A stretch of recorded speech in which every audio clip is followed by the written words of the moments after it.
recording. Thank you. Morning and welcome, councillors, officers, visitors. This is Councillor Diane Beggery, Chair of the Buchan Area Committee. Welcome to the Buchan Area Committee meeting of Tuesday, 17th of March 2022. Please note that today's meeting will be recorded. The recording will be published online after the meeting, and I ask if any councillor has not been able to access today's agenda, please indicate via the hands up function now. Item 1, considering. We have two apologies today from Councillor George Hall and Councillor Stephen Smith. I ask the committee officer to do a roll call. I ask if the following councillors are in attendance. Councillor Diane Beggery, Present. Councillor Matthew James, Councillor Alan Buchan, Present. Councillor Peter Chapman, Present.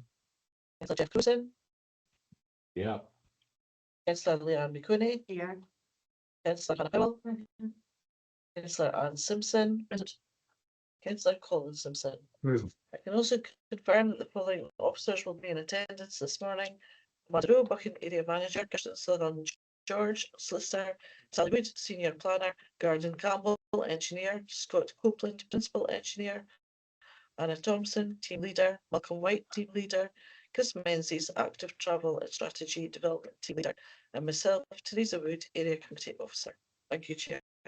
Thank you very much. Members have any declarations of interest? Please indicate using the hands up function. For members joining virtually, can I remind you, should you intend leaving the meeting for a particular item, you should indicate that you intend doing so, as a committee officer will be required to remove you from the recording. You should not rejoin until invited back in at the conclusion of the item.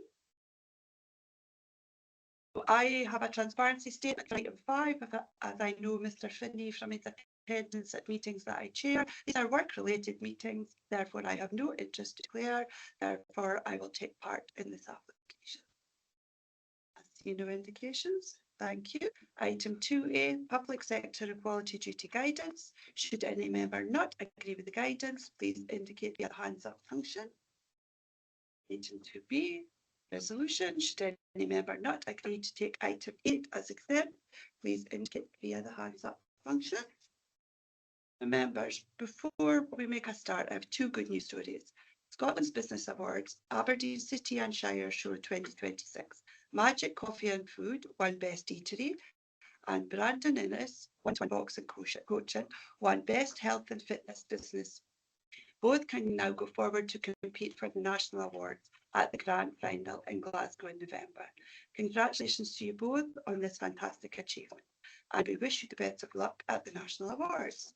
Stricken School Robotics, Hershey Pigs, a VEX IQ robotics team of 5, 10 and 11-year-olds have achieved the incredible. They are the newly crowned UK national champions. This victory has earned them a prestigious invitation to the VEX World Robotic Championships in St. Louis, Missouri in the 20th of April. The group are currently fundraising $17,500 to cover their costs. What an absolutely fantastic achievement. These youngsters should be incredibly proud of themselves. We wish you well with your fundraising and hope you make it to St. Louis in April. What an experience that would be for you all involved. And I'm reliably informed from local members that they've achieved their fundraising and more, and they will be going. Yep. So can we agree to send letters of congratulations, please? Great. Thank you very much. Item 3, draft minute of the meeting of the 24th of February 2026. Should any member not agree with the content of the draft minute, please indicate via the hands up function. Thank you very much. So we'll move to item 4, the statement of outstanding business. Can I welcome Amanda Rowe, Area Manager, to take us through the statement of outstanding business, please? Thank you, Chair. As ever, the statement of outstanding business is helping us keep track of actions that have arisen as a result of reports considered at the previous meetings. Members will see that a number of updates have been added to the statement since it was last considered in February 2026. However, I do have one verbal update. So the first action has been around the model that we are anticipating in relation to the Buchan House and the development that they're doing there. We do now have an update on the timing for it. So Collective Architecture have advised that the model maker is expecting to complete the model on the 10th of April. There has been a delay with receiving some of the model components from a supplier. Some of the components are quite detailed. They need to be etched, and this is done by a specialist. So we should be able to confirm a delivery date at the start of April, and I would expect it to be sitting within Buchan House, hopefully by the end of April. Other than that, no further updates, Chair. Thank you. Members, any questions or comments? Councillor Crowson, please. That's Chair, page 9, the part to provide members with a percentage saving in using LED lights. Can I get reminded, first of all, was that in using LED lights as a whole replacing the old lights, or is this anything to do with reduction in times the lights are on? Because it's not very descriptive in that box. Through you, Chair. This was the saving that has been made swapping the bulbs over, not in relation to whether or not they are on the same length of time, but like for like, what would the saving be? So in that case, the answer that we've been given there, the percentage saving by area is not available at this time and would be intensely time consuming. I won't read the rest. Surely that saving would have been worked out before we decided to spend the money, and so that information I would like to think is out there somewhere. Couldn't it be that time consuming to get us the information from the area request? I don't, sorry, it is one of those days for me. There have previously been savings associated with it because we've included it in our carbon budget and that sort of thing. So I'm happy to pick that up and go back to the service. They have said that when they come back for their next officer session, they will also update, but I will go back and ask what already exists that we can provide to you. Thank you. Okay, thank you very much. I just had a question. When will we see the media release to the 24th of the 2nd?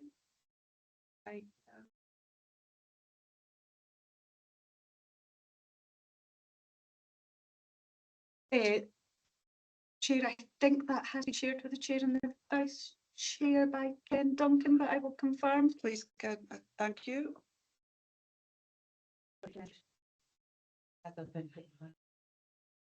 If it's been shared by Chair and Vice Chairman, will the rest of the members say it? That'll be the next question. It will be shared with the rest of the members within the normal timeline just before we would release comms statements.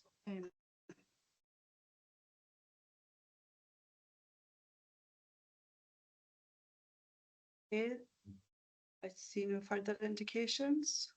So move to item 5, planning application reference number APP 2025-0837, planning permission in principle for erection of dwelling house and associate works at land at Richmond Hill Farm, Peterhead. We have one request to address the committee in relation to this planning application from the applicant, Mr. Craig Finney, and agent, Mr. Philip Baxter of Arcus Design Limited. Both who are here in person. I confirm that Mr. Finney and Mr. Baxter are in attendance. Good morning. Welcome to the meeting of the Buchan Area Committee. For your information, I can confirm that we have 9 members of the Buchan Area Committee in attendance today. In line with the Council's procedure, I am now going to confirm that the committee wish to hear your representation. I will then ask the Senior Planner, Sally Wood, to present the planning application before asking you to address the committee. When you're invited to speak, you will be given 5 minutes to put forward your representation. After that, members may ask questions. Thank you. Committee members, should a member not agree to hear the representation, please indicate via the hands up function. Sally, good morning. Can I ask you to present the report, please? Morning, Chair, morning members.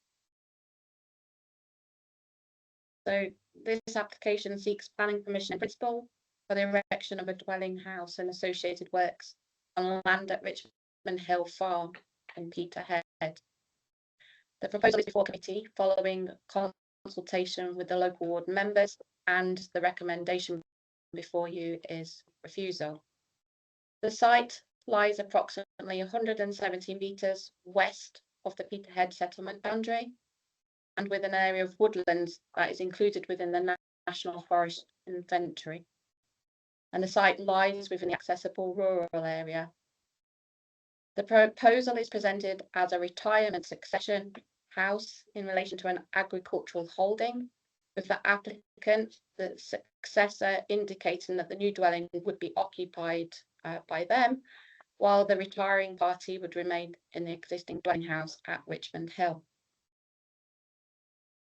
In respect of policy considerations, the application has been assessed against National Planning Framework 4, NPF 4, and the Aberdeenshire Local Development Plan and the relevant planning advice. Housing within the accessible rural area is tightly controlled and is only supported in very specific circumstances, including agricultural succession, where strict criteria apply. And therefore, such applications can only be supported where there is clear evidence of a viable farm enterprise, long-term land security, and that there are no reasonable alternative accommodation provision. The central policy issues relate to Policy R2 of the Local Development Plan and Policy 17 Rural Homes of NPF 4. And for a dwelling related to a farm succession, the applicant must demonstrate a viable long-term agricultural business, a genuine operational need, that there are no suitable existing accommodation or brownfield opportunities that are available, and a clear explanation of how the succession will occur. And in this case, the application has failed to demonstrate most, if not all, these requirements. I would just like to clarify to members that within the committee report, it does mention 75 hectares of land rented. And this should be clear that in total it is 91.97 hectares, if anyone's done the maths and realised that. So that's the total rented land, 91.97. But what I want to reassure members is that this hasn't affected our assessment. So while the specifics in terms of the amount of hectareage rented, the principal argument still remains the same, as the issue remains over the long-term tenancy security over that rented land. So Berry Hill has 21.33 hectares of rented land, and Bodham equates to the 75 hectares. And unfortunately, it appears that one was discounted from the other as opposed to being added. But it hasn't affected the overall assessment. And therefore, while I believe it's appropriate to provide a correction of the figures, the overall basis of the recommendation does remain unaltered, and as such, the recommendation to refuse remains the same. The land owned remains at 17 hectares. This slide 4 on the PowerPoint shows the application site boundary, and slide 3 shows the same application site boundary, and the land outlined in blue that around Richmond Hill is under control or under the ownership of the applicant.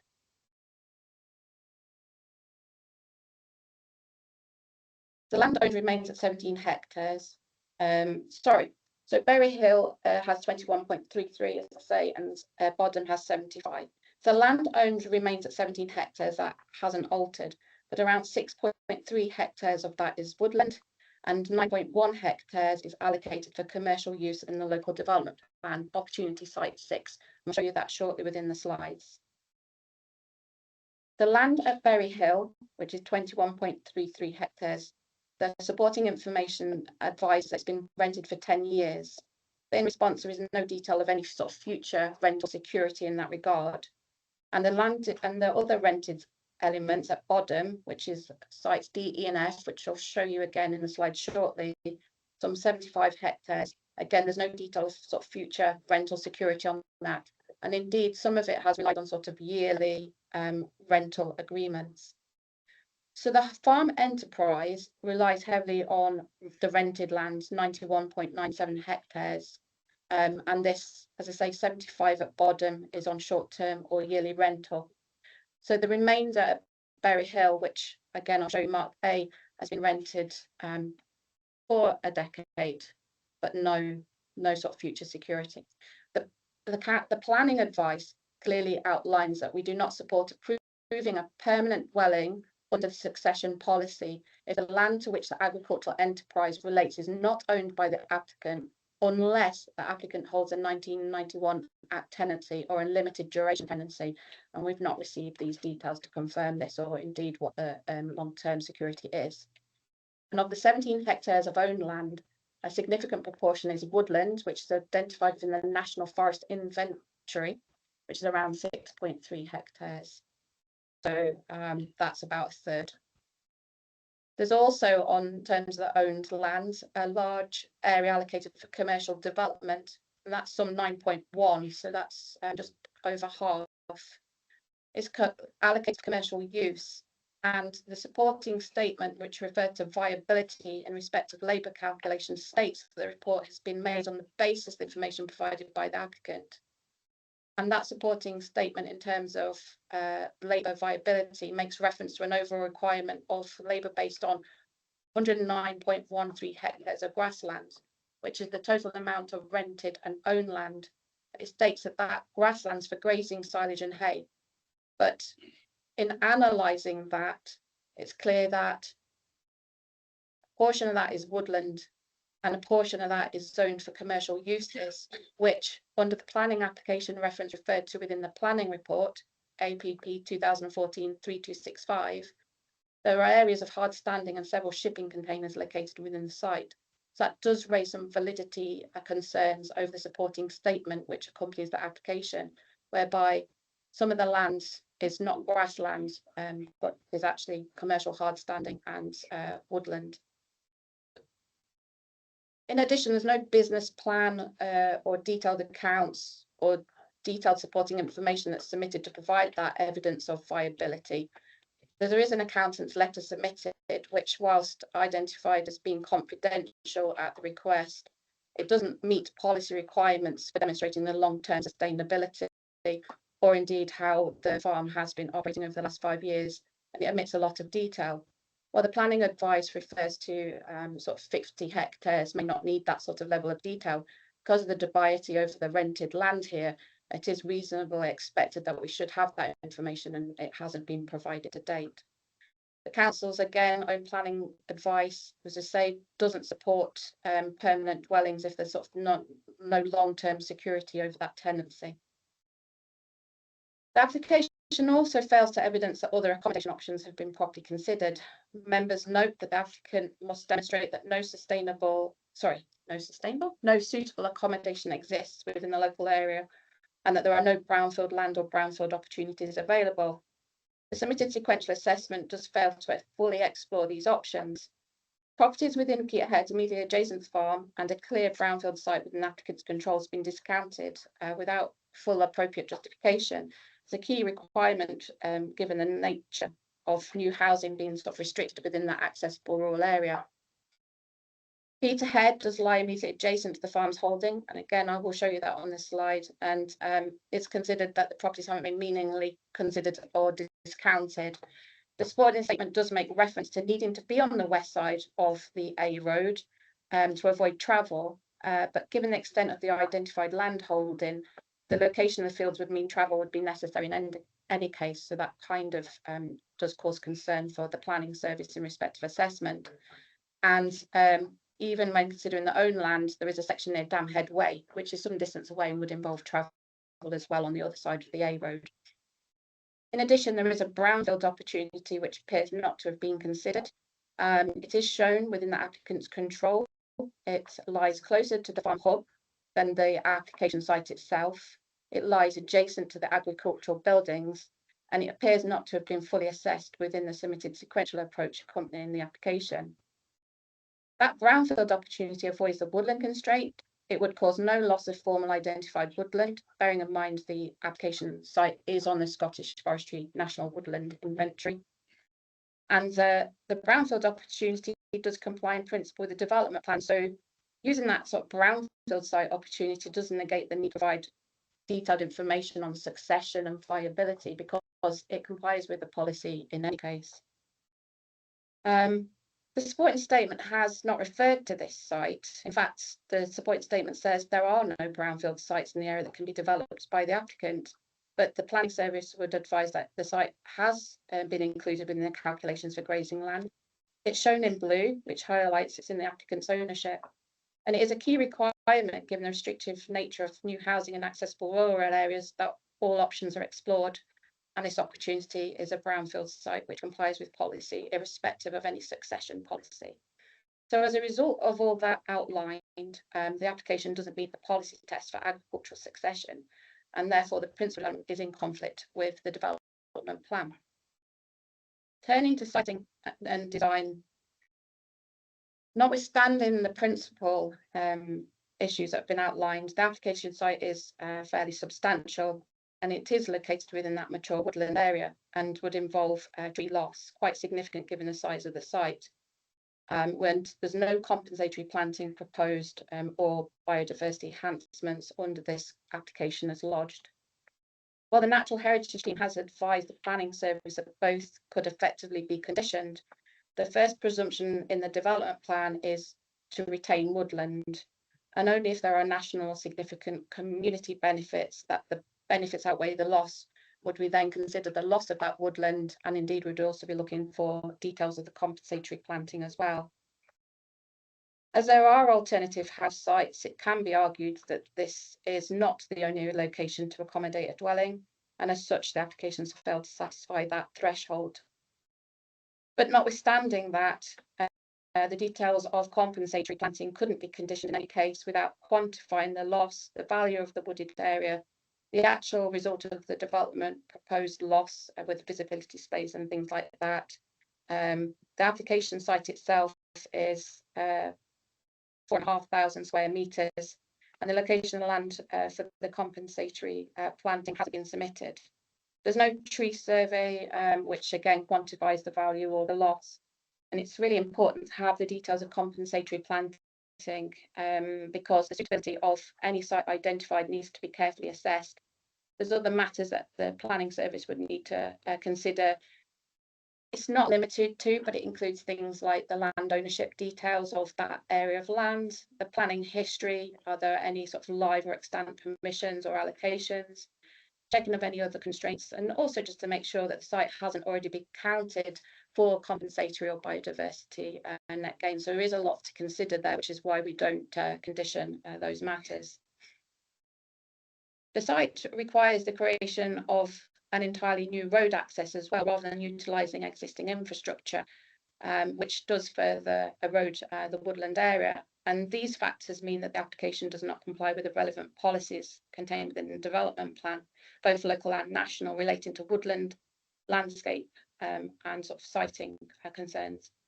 And yet the site to the south, which was came to light on the case officer's site visit and would be quite well known to the applicant, the brownfield site would utilise an already existing vehicular access and therefore wouldn't affect required new road infrastructure. So the application fails to demonstrate that connection as well to public drainage is unfeasible. Private foul drainage arrangements are proposed. The applications fail to demonstrate that connection to that public network is unfeasible, and Scottish Water has advised that the site lies within its catchment area for both water supply and foul drainage. So as such, the application also fails to meet policy RD1 and also SEPA's own guidance on sequential assessments of drainage, where the presumption is always a connection to the public. So turning to the PowerPoint slide, slide 3 there is the location plan submitted with the application, the site plan, sorry. The land outlined in blue is the land immediately owned by the applicant, and the site outlined in red is the application site. You can just see to the south of that plan, just to the bottom of the plan, farm sheds are outlined as well, sort of in this area here. Mouse is jiggling about. Just for members' alertness for what I'm about to come to as well, the brownfield opportunity site is just located in this corner here as well, but I'll show you that in a moment. And the application site's outlined in red. Slide 4 then is the site plan. As I say, the application is planning permission in principle, so this is an indicative layout. But as you can see, the site is quite large in respect of the provision of the housing. One of the reasons for that is in respect of the overhead lines, but that doesn't necessarily mean that the site couldn't have been reduced in respect of its size, and ultimately, if planning permission is granted, then it does change that use of the land from agriculture to residential use. Slide 5 shows a photo looking west of the application site, and you can see it is a greenfield site. And slide 6 is looking south of the application site. Slide 7, the report and the supporting statements refer to a path linking the site to the farm hub, if you like, but it is just a cut grass informal path through overgrown grass. So that's just for clarification, really, what's being referred to in terms of the path. And this is looking along the public road along the C38B. Slide 9 are photos looking north towards the site, but these are taken from within the farm hub, and as you can see, there's sort of no visual connection between the application site and the farm hub in terms of sort of overseeing. The next few slides show some of the buildings within the farm hub. Slide 10, 11, slide 12 is effectively showing the site which lies adjacent to the A90. Slide 16.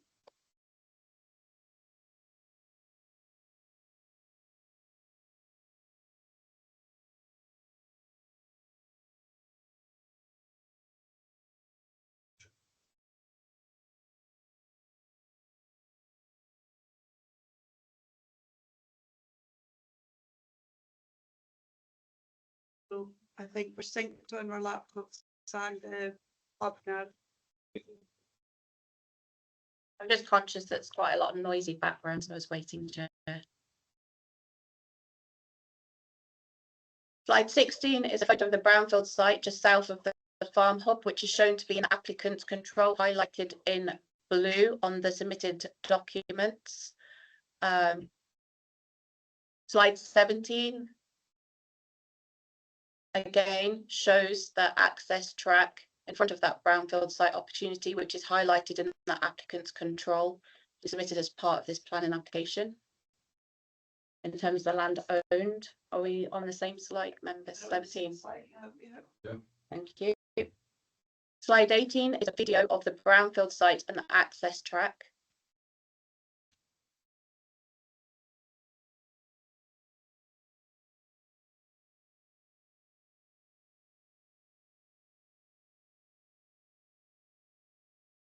Have that played again for you?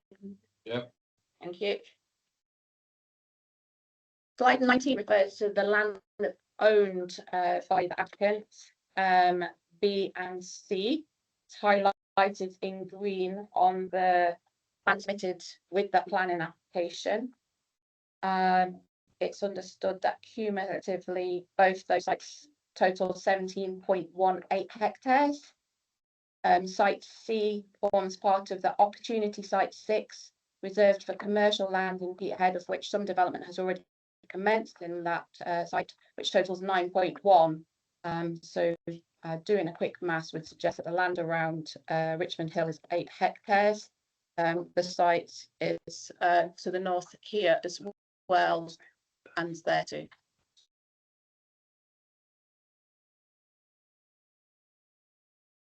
This slide 20 shows the photograph taken of the northern area of that field, highlighted B around Richmond Hill. So this is to the site north of that C road. And again, slide 21 as well.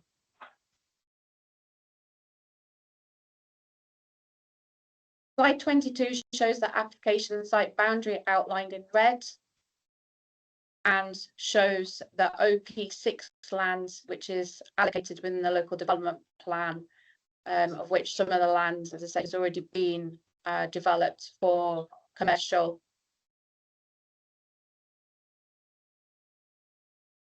uses and the siting of containers as well. And slide 23 shows that local development plan extract, as you can see in the north corner on the west side of the A road is Richmond Hill. The sites, application sites up here, and OP6, the other parcel of land owned by the applicant is down here, OP6 as well. The Ps is protected land, so effectively protected for amenity lands.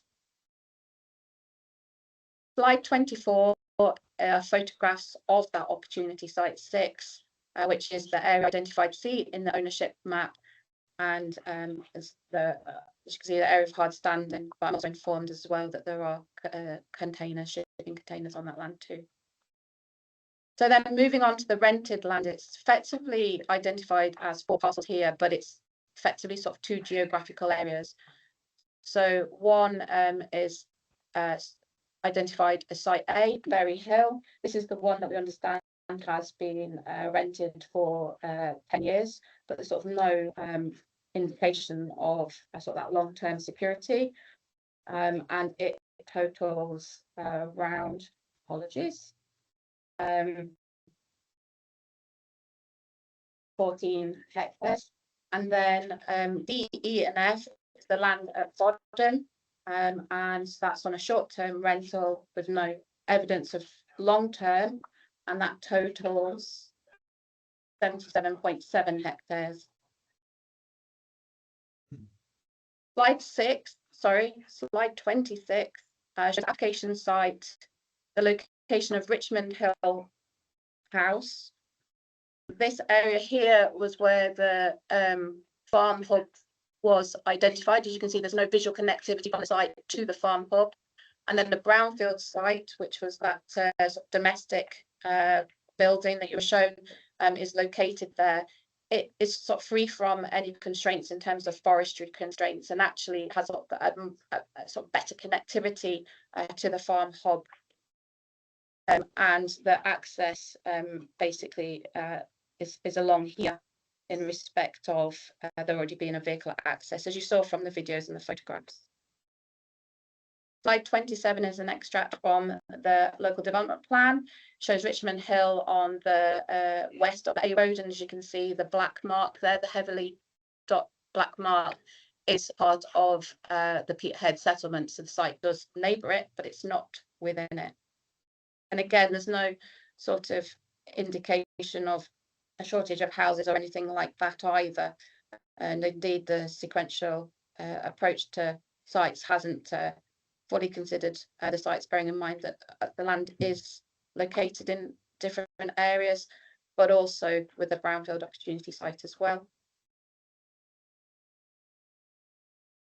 And slide 29 shows the woodland constraint. So the application shows that there is an area reserved for overhead lines. I think there's a constraint up here as well from some of the pipelines, but in respect of the location of the house, it would be in here.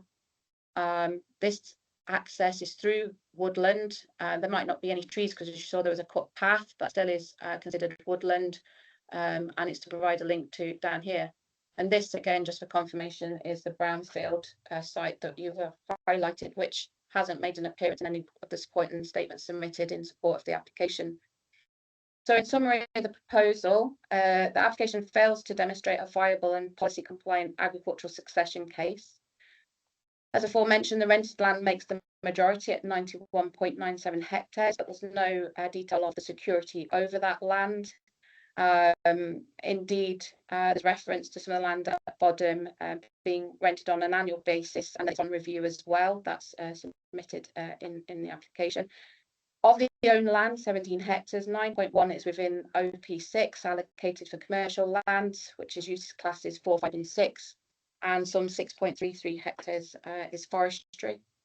The application has failed to demonstrate that alternative provision for a house has been properly explored, including sites within Peterhead and the brownfield opportunities as well.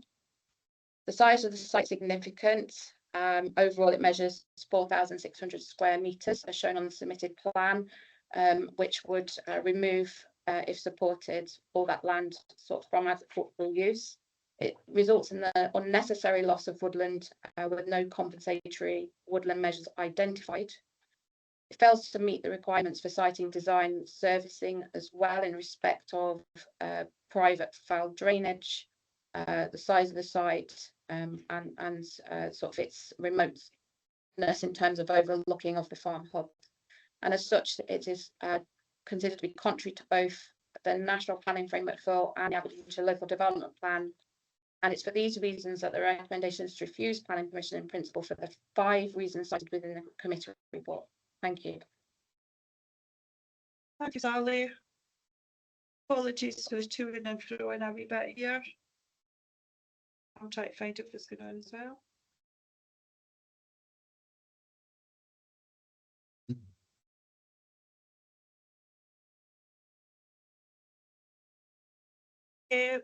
Members, any questions for the senior planner, please? Councillor Powell, please. Sorry, go on the button, go first. No, it's okay, I'll go first. I just got 2 quick ones, Sally. Farmhouse, you mentioned, I think it's 8. Farmhouse mentioned, it looked like it was on 1 level already. So how's in terms of retirement planning? The house is already on 1 level. I don't know what slide it was on.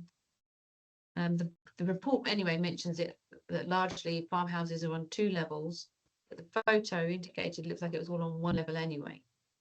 So that just looked like it would be easy to move retirees out of a 1 level property. So I don't know if you can confirm that. And then my second question, just that area reserved for overhead cables, is that the cables or the infrastructure? And is there a distance that a house needs to be away from those cables?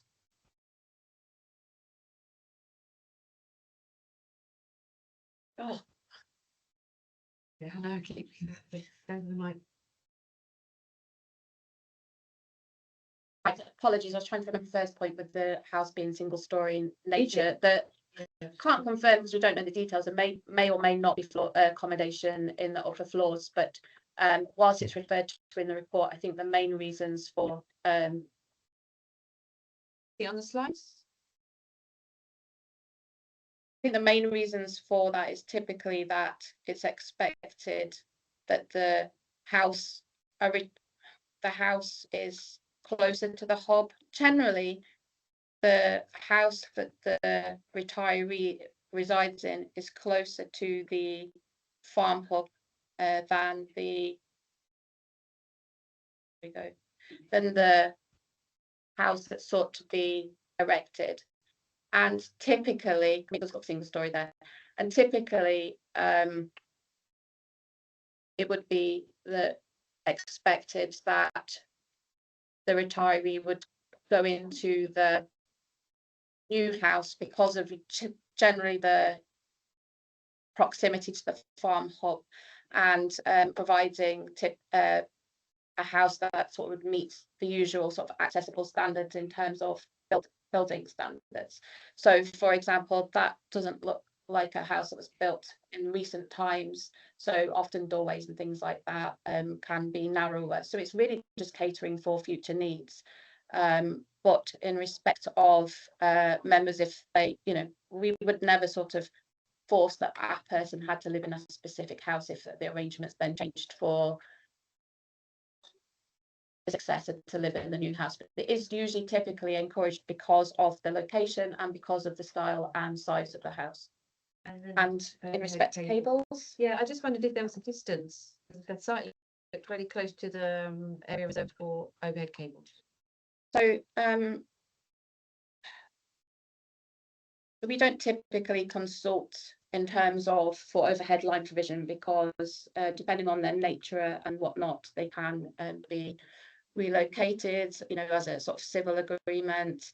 There was a rule that I was aware of probably 25 years ago, but I don't want to specify a rule today because really that's sort of a matter that that the applicant has to satisfy themselves in terms of development. Now, it's clear in the application's supporting statement that reference is made to the provision of the overhead lines. We don't dispute that there is an overhead line. There would be sort of a reservation strip, if you like, either side. So that's not really to do with infrastructure, but more just overall safety. So you have that sort of physical line that the overhead takes, but then that sort of way leave for development not to happen either side.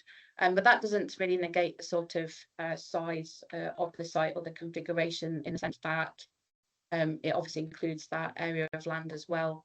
But so effectively that is presumably the way leave, because there's that sort of tranche cut in the woodland itself. Get another plan here. Thank you. Councillor Buchan, do you want to come in? Yes, thank you, Chair. The slide that's up at the moment, slide 29. If you look at the area where the house is being built, it's really difficult to see because the slide is so small. How many trees are actually within the area the house is being built on? I don't know if we haven't got that detail submitted by the application itself. Well, looking at this plan, it only looks to be 2 or 3. Is that correct?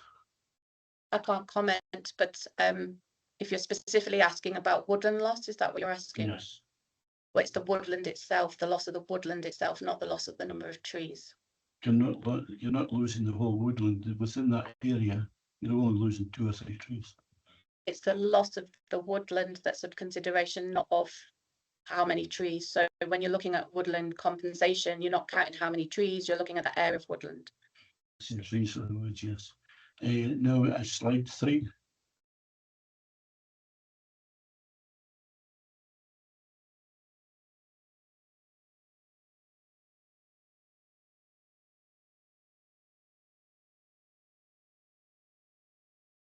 Yes, if you look at the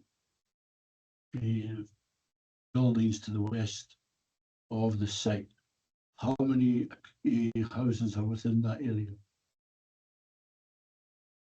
I haven't counted them, Chair. I think you've also got one that's actually not on there, but how are these houses serviced? By water, gas, electricity? I don't have that information, Chair. Well, that is one of the things that you're objecting to, with the area can't be serviced. So obviously there's what we call normally a cohesive group, which would have allowed this to be built under that whole planning, because the area is already serviced. Thank you. Did I respond, Chair? Yeah. So cohesive groups do not apply in terms of the current local development plan. Not so But even, yes. sorry, but even in respect of the current plan, members will also be aware that there was an application refused not too far from this side of the land, and it was dismissed on appeal because of the opportunities within Peterhead itself. It was deemed not appropriate development, but in respect of the servicing, they could be historic. I don't know myself without having to look into further detail, but we're dealing with the application that's before us now in respect of the servicing and the approach in terms of national and local policies and CBA. Thank you, Chair. Behind Councillor Crewson, please. Thanks, Chair. Just a few things I would yeah, but my information on the. So first of all, the trees, the woodland, is that ancient woodland or then? Oh. It's land that's, no, it's not ancient woodland, it's national forestry inventory. Yeah. The brownfield opportunity, is that classed as a brownfield opportunity diagonally across the site that was in blue? Or was it just the other one near the hub? Was that both brownfield opportunities you spoke about? Marks outlined by blue, and there's a bit in the map outlined with blue diagonally across from the site. So an application for farm succession must consider other opportunities. The supporting statement says that there are no brownfield opportunities that the applicant can develop. The one that's referred to in the slides is the one that I've just pointed the wee arrow on, and that was the effectively looked like a former dwelling house. That area of land diagonally across from the site. Was that anything to do with it? Because that looks like it's got blue lines as well. I'm sorry, I'm not following. That's not with, oh, I'm not sure what those blue lines effectively are, because it would be drainage. Sorry, it would be water courses rather, because it's the blue that's outlined is the shaded blue rather than a blue line. So the land that's understood to be in the applicant's ownership. Would it be okay for me to go to the PowerPoint? In fact, I'll just move that out slightly. I understood you were speaking about that as a brownfield opportunity, but to start with, when we were speaking with blue lines, I just wanted to be clear that that. Yeah, so there's two areas, there's two parcels of land that we understand to be in that applicant's ownership. It's the site that's the OP6 within the Peterhead settlement itself. And then there's two parcels here, and it's highlighted in blue along here and down to here. So the land that's white is in the middle, which oh, is that a touch screen? Yes. I didn't touch it and it moved. I didn't actually touch it. So the land outlined in white is where the Mr. and Mrs. Finney Senior currently live in. And it's not included as part of the farm. Not shown as part of the sort of farm for the justification for the succession house. The brownfield site that was mentioned, that's one with the containers on it. No, No, because it's commercial. Ah, That's but- commercial. right, so it is commercial, so it's got no containers or anything on it. Sorry, bear with me a second. So just, On the screen. is that what it is? Yeah, you want to zoom out on that. I didn't touch it, I promise. I don't want to touch it. Thank you. Yeah, so the OP6 we're not seeing as brownfield as such because it's still in use for its purpose and it's allocated land. So we're not considering that as brownfields. But what's being suggested is that because of the planning history and the allocation, the future of that is basically commercial. There's already some commercial element in it, and it's been included as part of the agricultural viability labour calculations. So brownfield next to the farm hub itself is in here, which is that sort of dwelling house that's shown in there. The white bit's been excluded because that's not within the applicant's Mr. Finney Jr. Hope he doesn't mind me referring to him as Junior. The successor, because that's where Mr. and Mrs. Finney Senior currently live, the retirees. Ooh. So it's here, and that's where the farm sheds have been identified. So it's this brownfield in here because the hard standing and that is within the OP6. It's actually a bit more remote from these buildings, but it is commercial as well. It's not abandoned, it's not redundant for its original purpose. Validated, so it's that bit there. So is that the brownfield site that you're saying would actually qualify for building a house on anyway without a lot of the other Without any of that. requirements? Yeah, it's out with the woodland constraint, which I showed you on the slide. 29. It's out with that. Oh heck, I'm so sorry.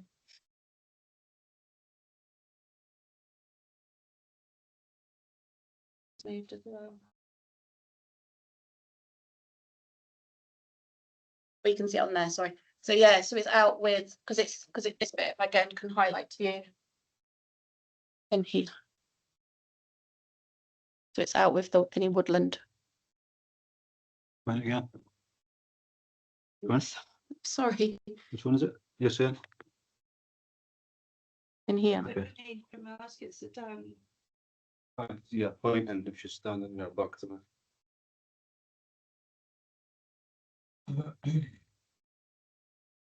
Answered your question, councillor Crowson. Can I just check Yeah. if Mr. Finney has been able to see the image, just so that it's only fair that everybody sees. In here, so that's the woodland constraints, the outline green and the. Well, just because. Do you want it turned around a No, bit? no, but I can't see if the body is between me and the finger. Maybe we can. Do you want us to make it a bit bigger and you can hear? I've seen it now. Yeah.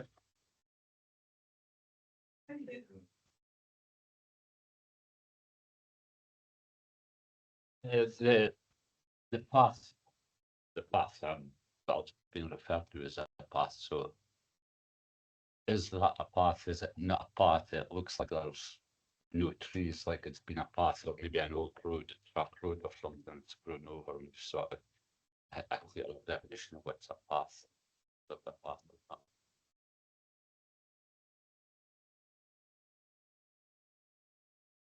it looks like a path because there's a gap through it. But obviously it doesn't look like a hard standing walking path of that, so just there be any history in that, whether it was an old track road or anything, would that mean it was then pathway or? There's no shown established rights of way or anything like that over it, so it's more likely to be an internal sort of clearing or whatnot. But I think it was more to provide the members an image of what's meant by the path, because it's referred to within the supporting statement, and I'm quite happy for you members to draw their own conclusions as to what they might feel that path is. I believe that the application, albeit it's a planning permission in principle, does refer to sort of upgrades of that. But it is still within the woodland. That's still part of the woodland area. Just like any sort of wood that might have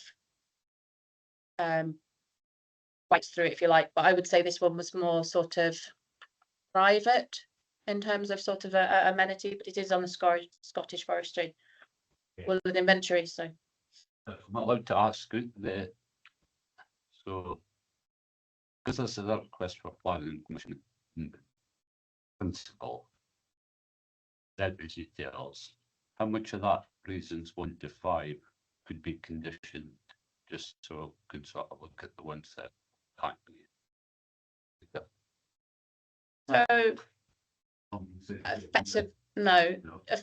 So effectively, you could technically consider condition the biodiversity plan, albeit we don't know what the basis is at the moment, what the base level is, because we don't have information. But you technically could condition that, but the compensatory woodlands you can't condition, because we've basically updated our sort of internal processes about a year ago. There are historical planning permissions that the applicant hasn't been able to implement because they've provided no detail on the compensatory woodland. We've had applications that have expired because of that. And basically planning legislation is such that we shouldn't be granting planning permission unless we've got sort of a reasonable expectation that conditions can be delivered, that the development is deliverable itself. There's sort of planning advice as well on woodland removal. So as I say, the first stance is retention, and then you look at other factors. But really the reason why I made a note here, because I thought that question might come up. So the issues that we've experienced, and again, it's interesting because I think it's mainly 1 or 2 applications, because it's not something we would normally do, but it's really about sort of those ownership details. So we don't know who else might own the land or have an interest in the land. We don't know what the constraints are. So are there any sort of constraints on the site that's been identified, but we don't have a site at the moment, but I'm saying in theory why we can't condition it. We have to check there's no double counting, so it's not already a site that is already deemed forestry, has a grant for forestry, or has already been used as sort of compensatory planting as well. And we have to make sure it's not part of a biodiversity scheme, so then you're almost double counting, but you're not getting the benefit. And we also have to check whether there's any sort of extant planning permissions or anything like that on the site as well. So there's quite a few things that you have to consider, which is why when it comes to compensatory woodland, we don't condition without at least details of where it will be, the land ownership, and then we can check those things and say whether in theory it's suitable or not. What we would condition then is that what we could condition, once we know that that's satisfactory, is that a scheme comes forward, but can't condition when we don't know where that land would be and whether it's an appropriate site. I think that's the reasons that you could effectively condition would be the biodiversity plan. Okay, thank you. Councillor McWhinney, please. Thanks, Sally.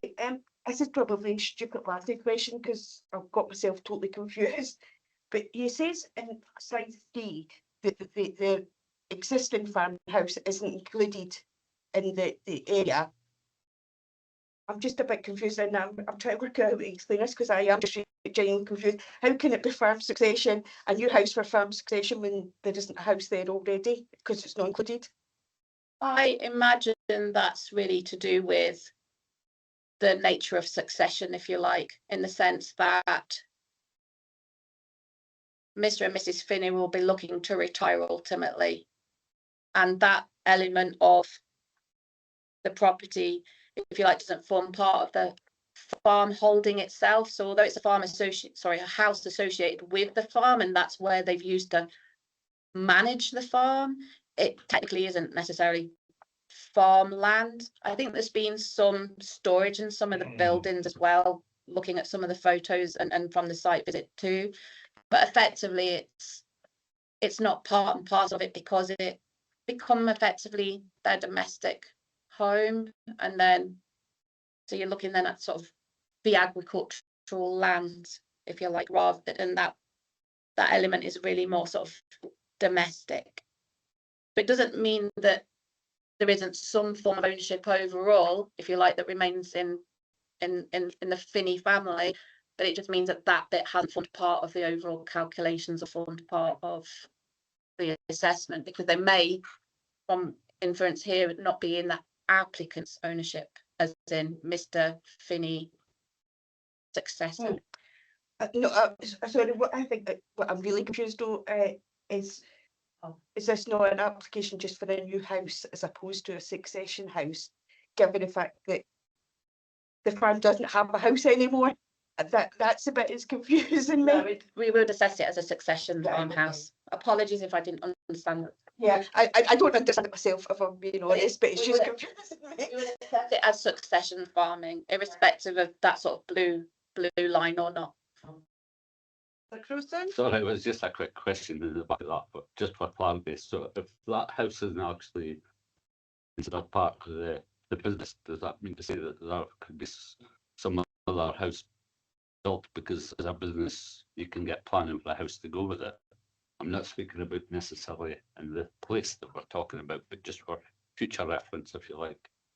That's not related to this application. I think that's the discussion to be had out with the meeting, unless you feel that it specifically affects this application. I'm looking at legal. I'm wondering what might happen with this, Can't because of judge, what you've just said. can't judge what might happen. We have to Oh, judge. all right. We have to assess it. But no, it's okay. No, it's okay. We have to assess it on the basis of the information submitted accompanying the application, not what somebody might or might not do. We have to assess it on this basis. So on the basis of succession farming, is this the right site? Are there other opportunities? Are there any constraints? Is this the appropriate layout? Well, in terms of the siting, you know, in terms of this site. So we have to assess it at face value. To confirm for members that I agree with that assessment from planning, that is, we have to assess it on the basis of the information we have before us. Yep. See no further indications. So Mr. Finney, Mr. Baxter, can I invite you to address the committee? And you're aware that you'll have 5 minutes.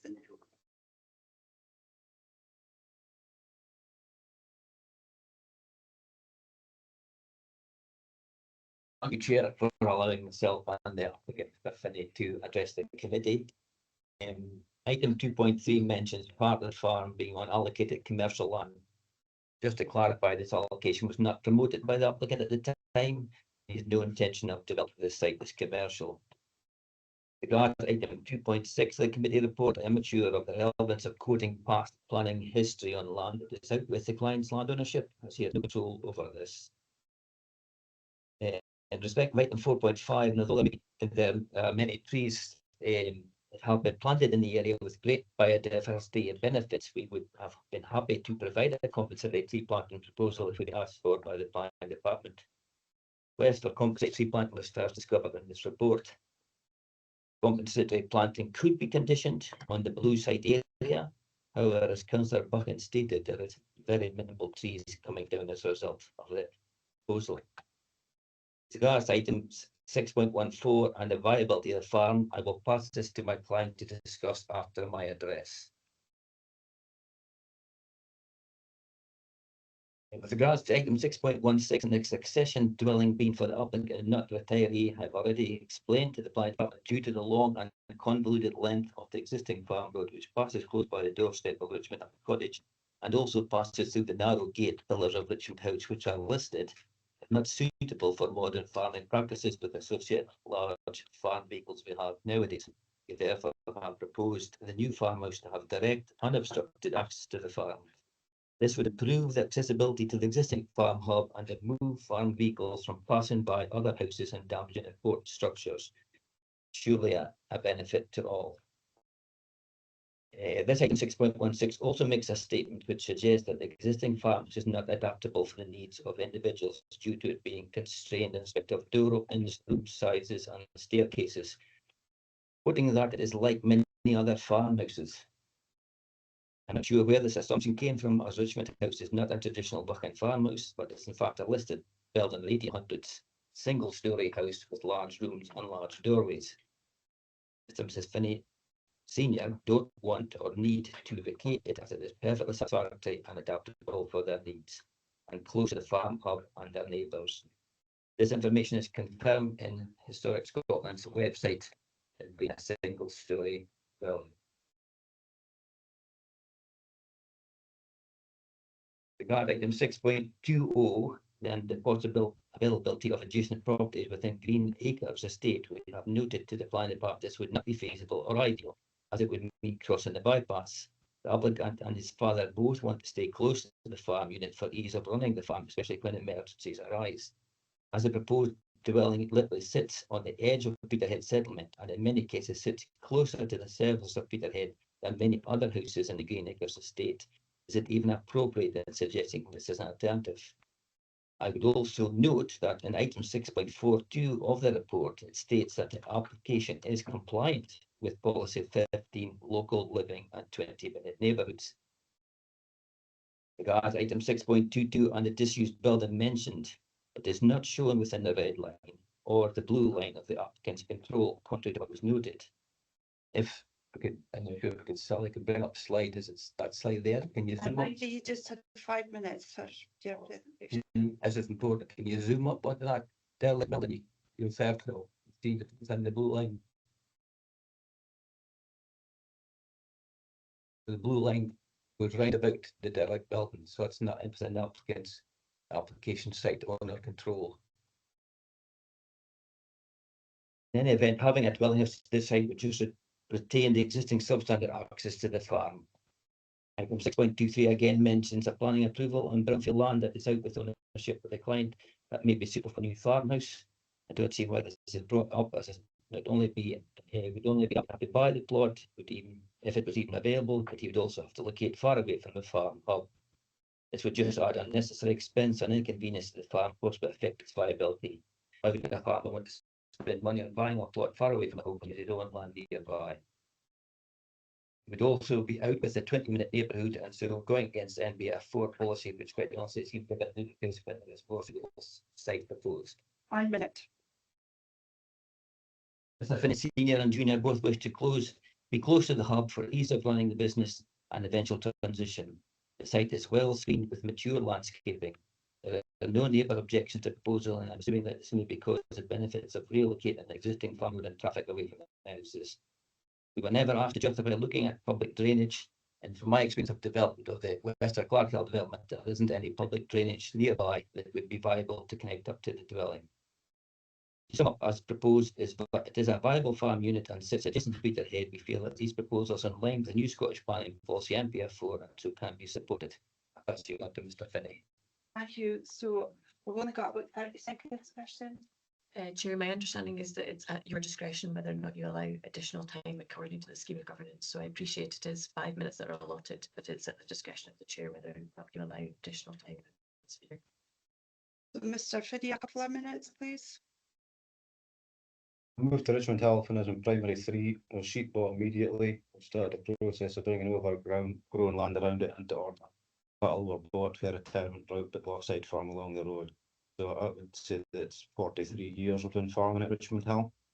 20 years ago, we started a pedigree fold of Highland cattle, which we built up to 50 odd breeding females.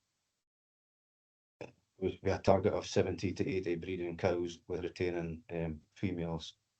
With a solid core of owned land around the farm, a lot of thought went into positioning a new farmhouse to keep it close to the road for connections, quick access to the farm hub, and to create a direct route up to the farm from the main road.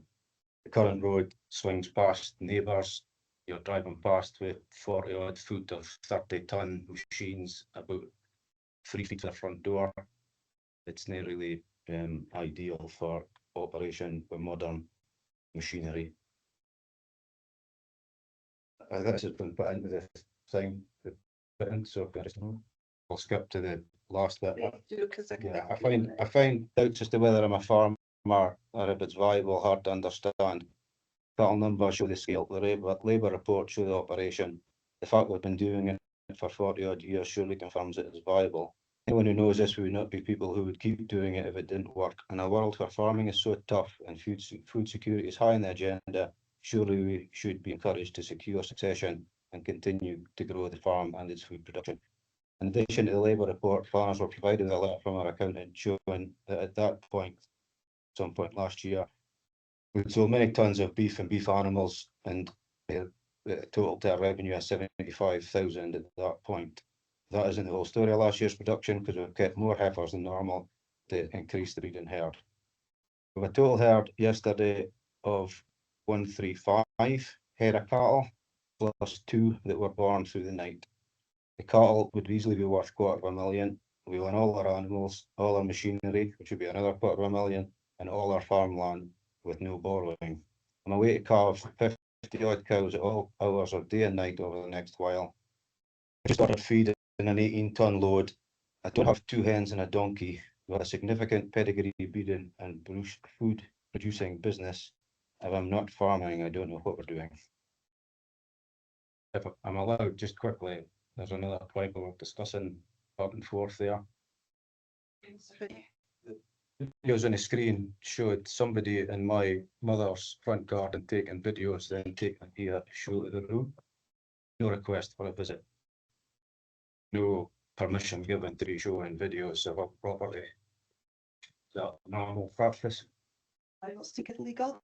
So if I can perhaps clarify for members, we need to check whether or not there was actually permission for planners to come on. Regardless of that, I don't want that to be an issue that's perhaps focused on, because my view would be there is still a valid planning application before you. The report should contain all of the information that you require to make a decision. The photos are designed to, I suppose, provide members with an opportunity to see the site, I suppose, envisage the site without the need for a site visit where possible. So I suppose it's up to members what weight you choose to put on the photos that Mr. Finney is alleging weren't taken with permission.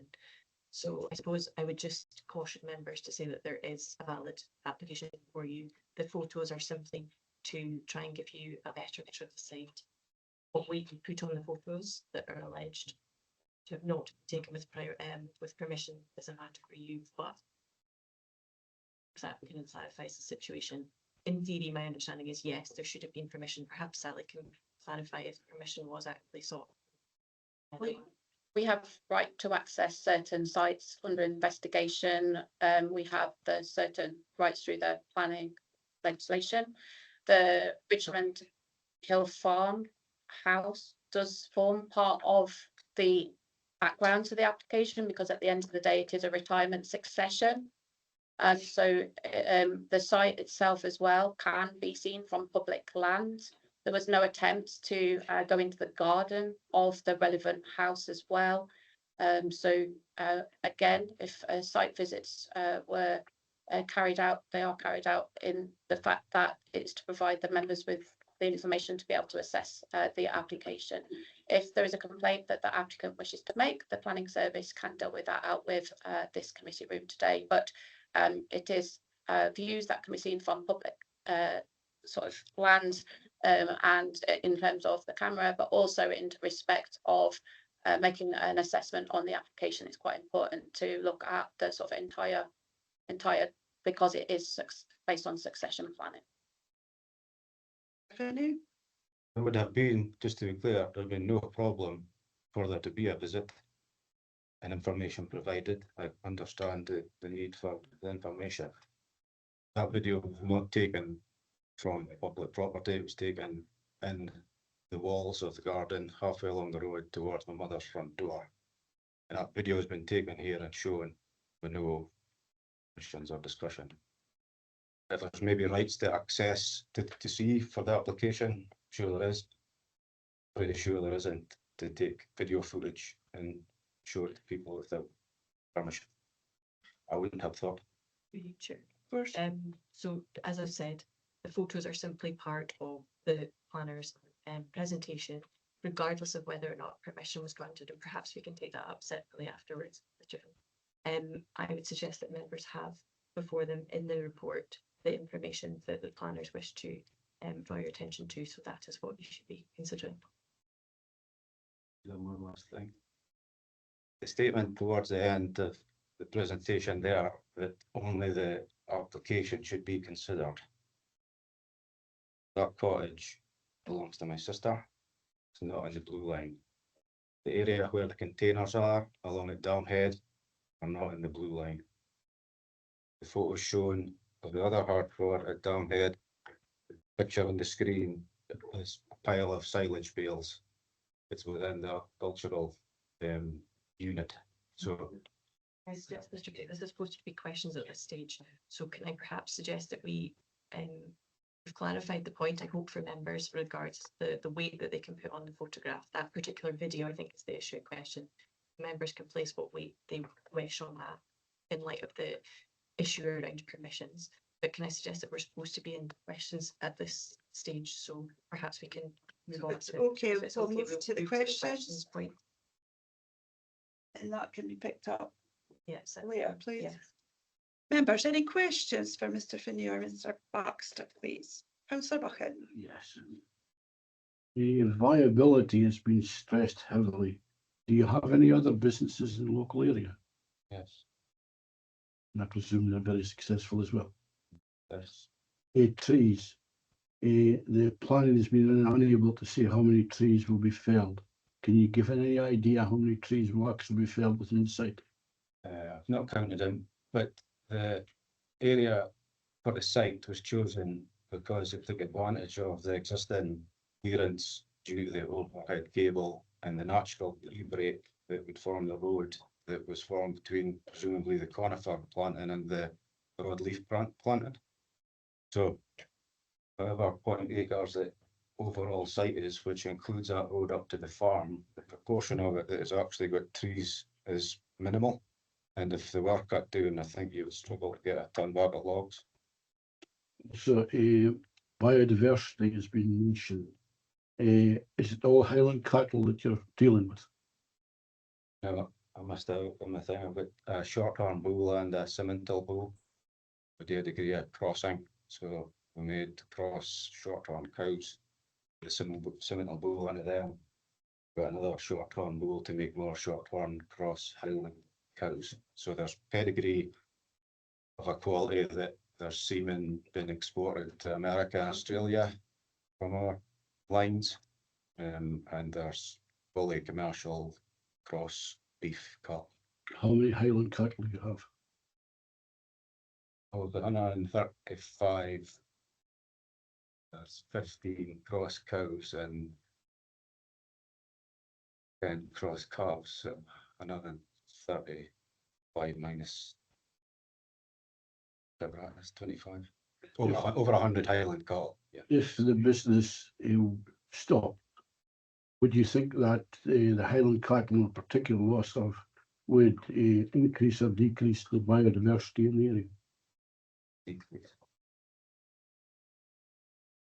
They're well recognised Highland cattle for converting rougher grazing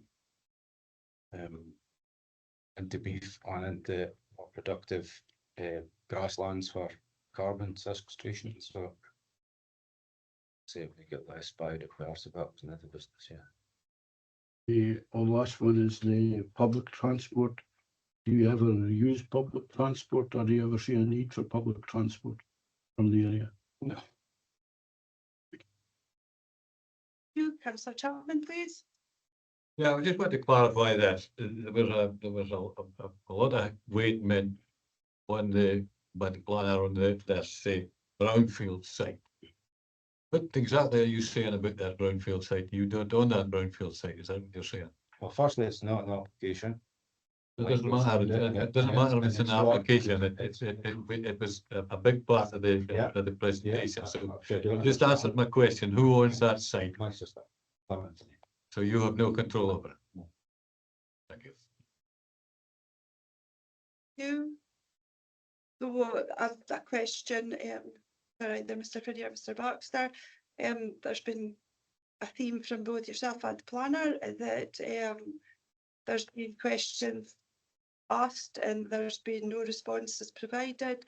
So Mr. Finney, Mr. Baxter, you said if we had been asked about the trees, we would have known. So do you feel that you had the appropriate time to respond to the things that were raised by the planner that have been mentioned? Because a few of the comments are failed to demonstrate. 3 or 4 failed to demonstrate. Well, you don't see what goes into for council consultation, so there's no chance of seeing anything beforehand. And then you only get the committee report just a few days before committee. And then when you come to committee hearing, if it's happened today, you only get 5 minutes. So and there's lots of pieces of information that are down in the committee report I've never been asked for, never been informed about, no idea about. I can't respond till once the committee report's done. Okay, thank you, Mr. Finney. At the same point as Mr. Chapman is there. A big chunk of the discussion today has been about a house that isn't within the control. That's by the by. It's also never been mentioned in the previous guts of a year of dealing with this application. Never been asked about, never been spoken about. There's been assumptions made, like same assumptions that a video of a building below that's clearly a single story, it might be 2-story. It's not been, these things have appeared in a matter of days before today. Not the things that have been, should have been dealt with during the application. I find it bizarre. You don't only find new things at the point of refusal. When you've had there was no hurry, there's been a guts of a year of dealing with it. Okay, thank you. Members, any further questions for Mr. Finney or Mr. Baxter? Councillor McWhinney, please.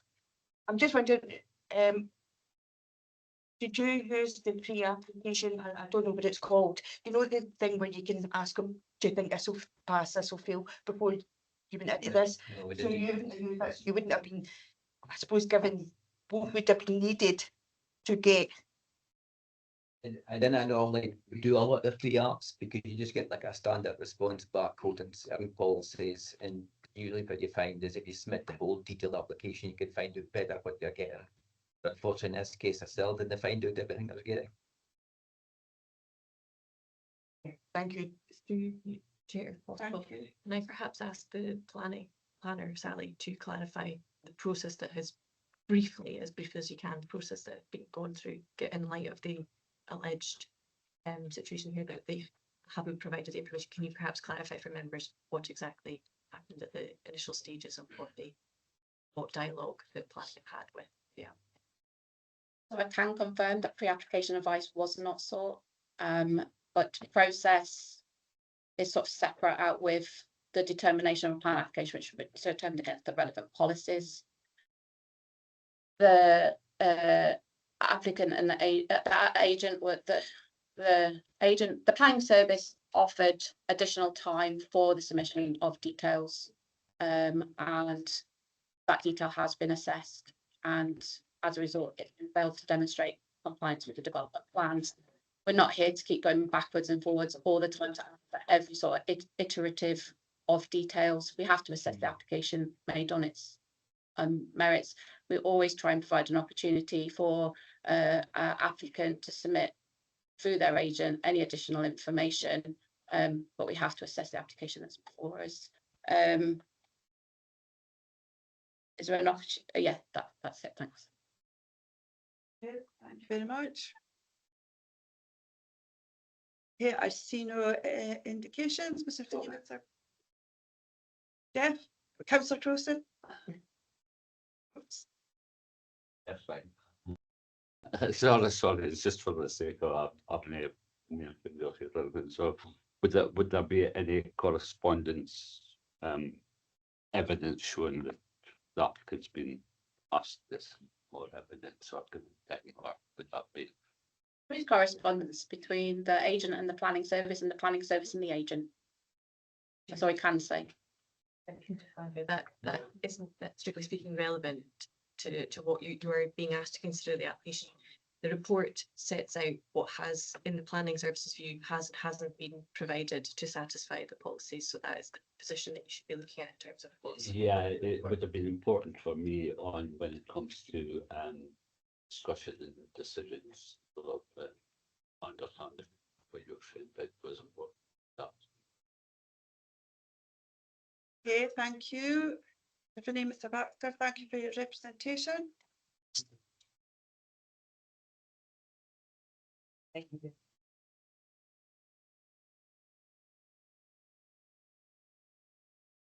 Okay, I'm going to now open up for discussion. Thereafter, should any member consider they have not received sufficient information and feel able to participate in the determination of this application, please indicate via the hands up function. So I will open for discussion.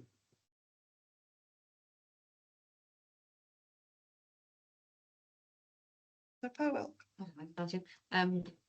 I can see that there is a farm succession, there is viability. I'm not convinced that just relying on rented land means it's not viable. I consider that viable. I think the woodland loss is acceptable. As I said, it's hardly in a couple of trees, as Councillor Buchan mentioned as well.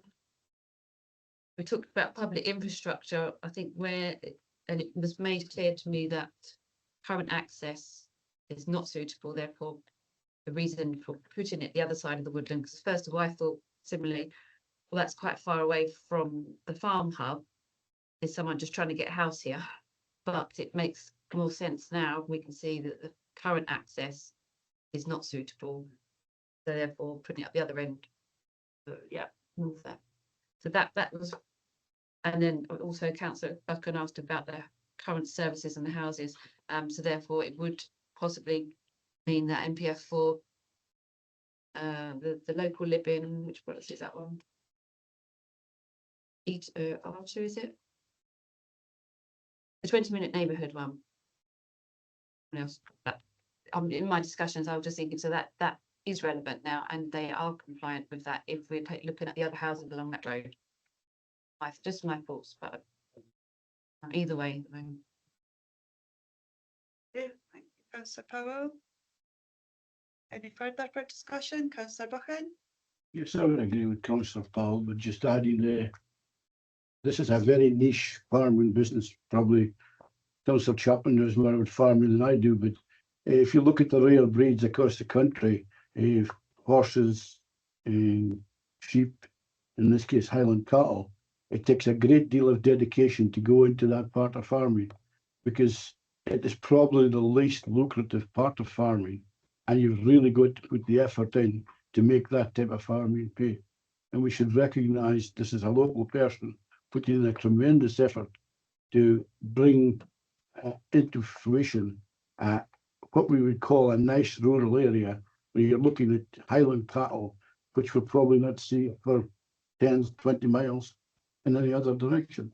So they should be applauded for doing something that everybody knows the organic way is possibly one of the best ways forward. And this is a prime example of organic farming. You, Councillor Crewson? Oh, sorry, Sally. Could I just provide some clarifications? So it's through the application that the viability hasn't been demonstrated. We're not saying that it's not viable. What we're saying is it hasn't been demonstrated that it's not viable. We have to assess the information that's been submitted with the application. So we're not questioning if it's viable. What we're saying is the evidence hasn't been provided. And in terms of rented land, Councillor Powell's right. Lots of farms might rely on rented land, but we have to know what the security is over that rented land, and we don't have that information as part of the application. Just to highlight again that woodlands, it's not about the number of trees that might be lost, it's the area. It's the area, because it's all the infrastructure, the biodiversity that makes up the woodland, not just trees, it's the floor, it's all of it. Public infrastructure, I think it's policy 15, just before my laptop died, I'm afraid, so I'm sorry that the presentation's gone off screen, but it's policy 15, and there's a judgment to be made there, which is why the planning service itself hasn't necessarily raised that as an issue, because it is that farming succession. So we would recognise that through succession, there's always going to be that element of a linkage with the, you know, the farm hub itself, and invariably farms are usually in more rural locations. In terms of rare breeds and organic farming, I'm sorry, but that doesn't form part of the information that we have before us as well. And we're definitely not questioning the provisions of Mr. Finney himself, whether local person or not, and indeed whether he has other successful businesses. We have to assess the applications before us with the information that we have. So just to clarify that, because organic's not mentioned in the supporting information, or indeed sort of all those different breeds that was mentioned as well. And thank you for just allowing me to clarify that. Over the past 2 years or so, we've passed numerous applications for electricity farms, and they've gone and damaged the marine environment, they've ploughed up hedges, shorted water courses, destroyed trees, knocked down buildings, and Can I possibly interject that that is irrelevant for today's discussion? We're here to discuss the current application before you. So if you let me finish, sorry, let me finish. Knock down businesses. We've set a precedent here that for the benefit of industrial and commercial gain in this area, we've allowed various things such as knocking down trees to happen. We've set a precedent, and we cannot say that 2 trees as against vast areas allowed to be destroyed isn't a precedent, and that's one point I'm highlighting, a precedent being set. Suggest that we, as I said before, we're here to discuss, we're not talking about setting precedents, we're here to discuss the application before us. We have a view from planning that it's in relation to the woodland area as a whole, not in relation to particular trees. So you have the planning advice before you. We're not talking about what may not have gone before, I'm afraid. It is to discuss the advice and the application before you. I disagree with that, because we've set a precedent in woodland before in the Buchan. In terms of the advice that's been given from planning today, is that you are to take into consideration the woodland area. Personally, I disagree with that. Sorry. But to clarify as well that it isn't what's before us in regards to that, but every application has to be assessed in terms of its impact on the biodiversity and woodland, and quite a number of the energy schemes, which isn't before us for consideration, actually have identified compensatory planting, have identified where that will go in terms of location, has had the land ownership investigated carefully as well in terms of its potential deliverability of that planting, but also again in terms of sort of the priorities in terms of national priority, that is a national priority in NPF4, but notwithstanding, a lot of those energy ones do have tied with it the compensatory woodland, which is based on area, not number of trees. So it's just to provide that clarification to the committee today. Sorry, but again, if you look at the marine one, it came in between Captain and Squiston here. There was no compensation there. I know, I was just going to say through you, Chair, Councillor Buchan, we are straying off territory now. Yes, as I said, but the territory is relevant. Yeah, Councillor Buchan, can I take in, Councillor Trosin? Sorry, and Councillor Powell. Councillor Trosin. As long as that crowing wasn't just a fucking at all. Paul, please. Oh, really, that's getting a bit. Well, I've been asking the pilings, other pilings that's happening, but I think the fact that somebody went to build a house near some lower pilings, I would have thought would have been enough. But I think maybe missed an opportunity here when I've always said that I think this bit better, have you got enough information from comes too early, because then you have a debate and you maybe find out you think, oh, I put some of that information. And so I don't know if we're past the point of being able to come back a bit and request that there was time for all this information that would have been submitted, if that's helpful at all, or if we just end up making a decision today without that information and the applicant has to come back again. So my understanding would be that you are, as I've said, to determine the application based on the information before you. If you're minded to refuse the application, then my understanding is there may be an opportunity for the applicant to come back with that further information is required. I would perhaps caution against deferral for that, but that is a matter for members to decide. Or because it's in principle, it could be an option to grant, provided all that information was provided. I would perhaps ask Sally to come in there in terms of if that's not something that we can condition in terms of providing that information. Well, I think there's a number of reasons for refusal that would have to be satisfied. Principle, loss of the woodland, so there's a few things for committee to consider. I suppose I would urge that members do seek to determine the application. If it feels that there is insufficient information that may be of concern, but we have given that opportunity and the agent is quite familiar as well with the planning advice. It's there, quite familiar again with the policies as well. Hadn't engaged in pre-application advice. A pre-application advice does consider and inform applicants what information to submit with their application. So it is free as well at the moment with the council as well. So it is encouraged. Should the members be minded to agree the recommendation, and I'm not inferring, but should the members, it's also, yes, I can confirm there would be a free go within a year. A refusal sometimes allows an application, a resubmission to be more focused on the information that is omitted, if you like, or that the planning service feels omitted, I should say. It also would be a free go, but also it has a right to appeal as well. I hope that answers your questions. Right, just before I go into that, so I do think there is some benefits in the way of the access and that, and there is points made about why did you buy land if you've got other opportunities to do that as possibly.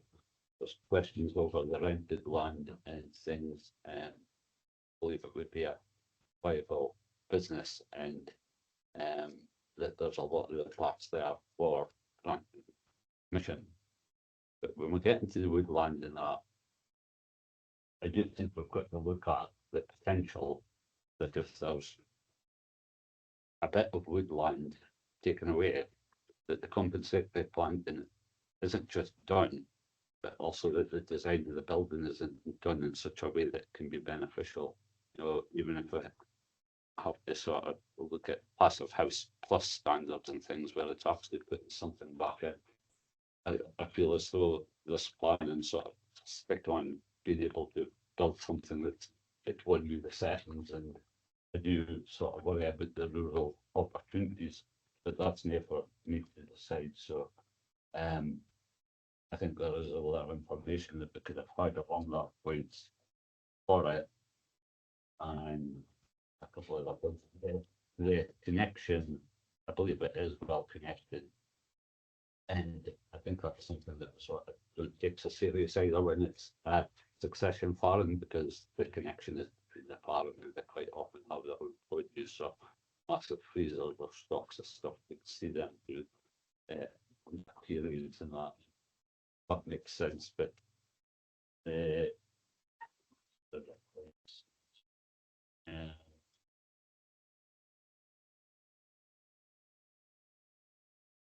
talks about the path, I think there's an opportunity there for the connection.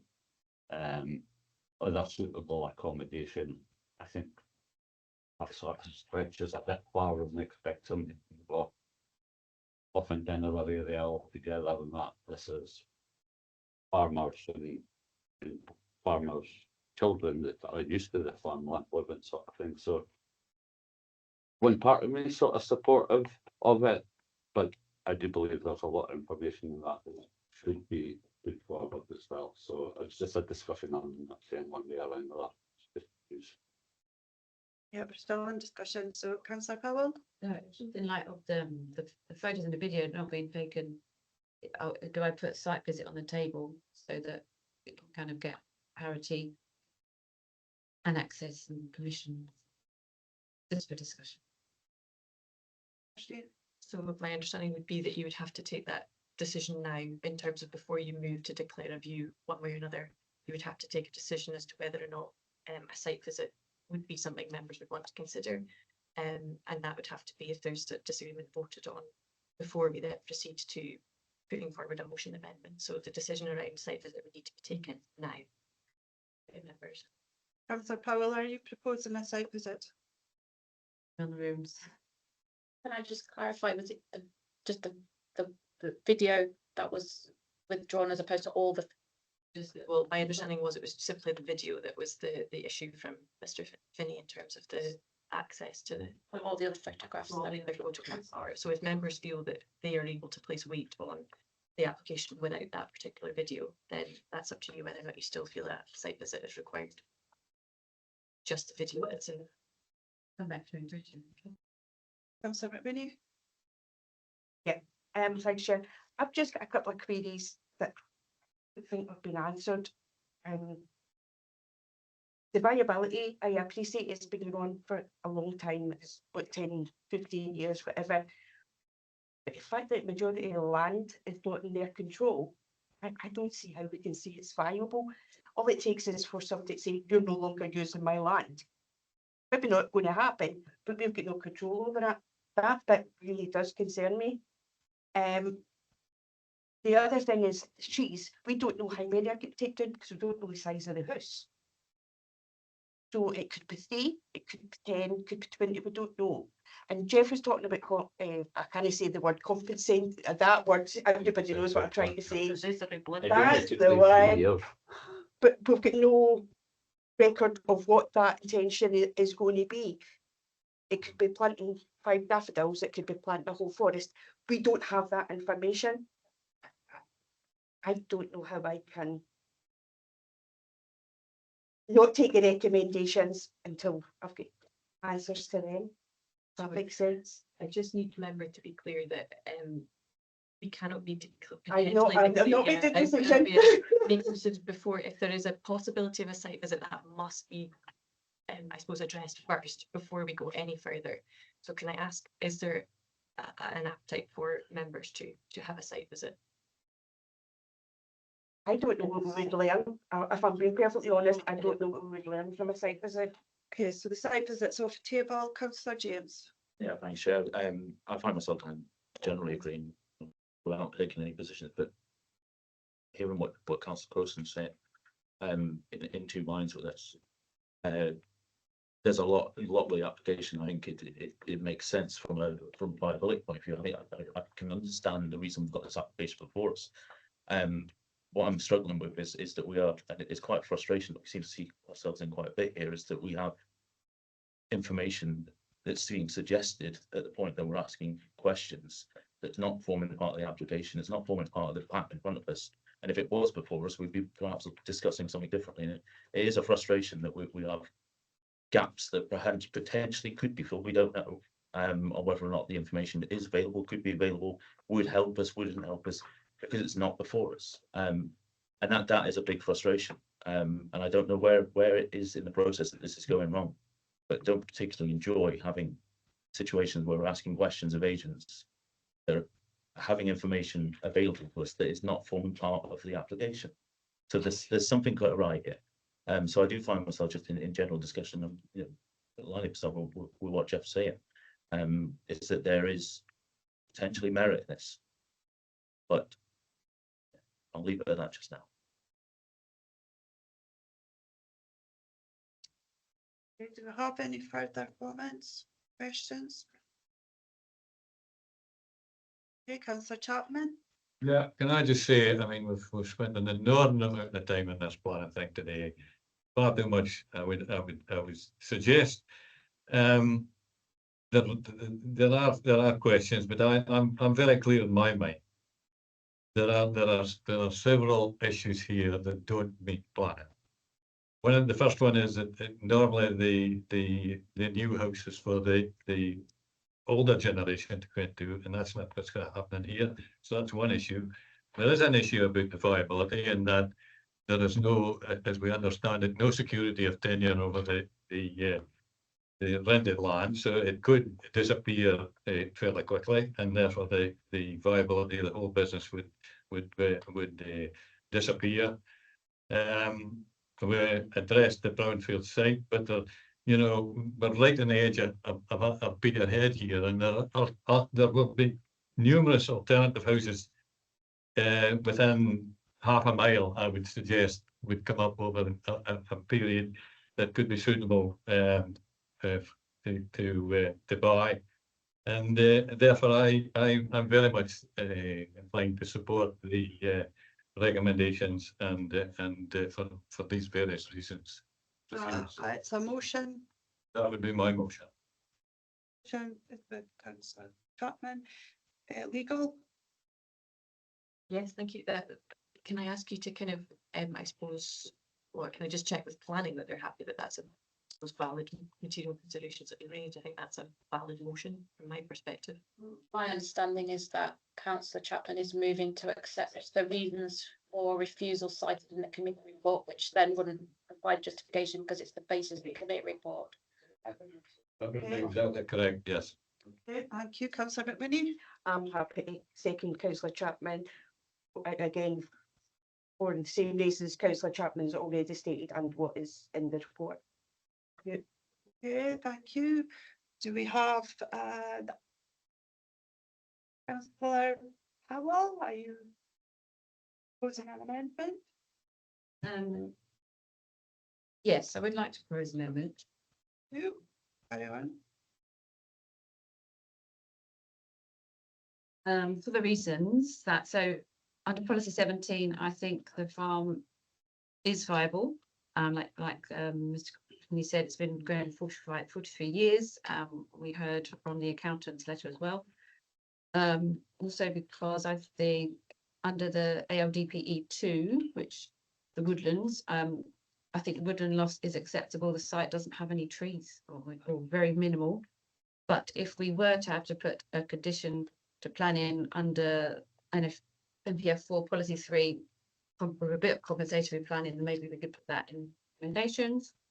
And also under policy 15 and policy 14, I feel that the house location, because of the houses adjacent, has its services there already, where the other houses currently, as our agents mentioned, from local knowledge, there isn't, for example, water supply sufficient, whereas in the sites there is. And also policy 14, taking advantage of the infrastructure of the farm hub, as we've seen, the access to the farm hub currently isn't suitable, whereas this positioning may well lead to a better access.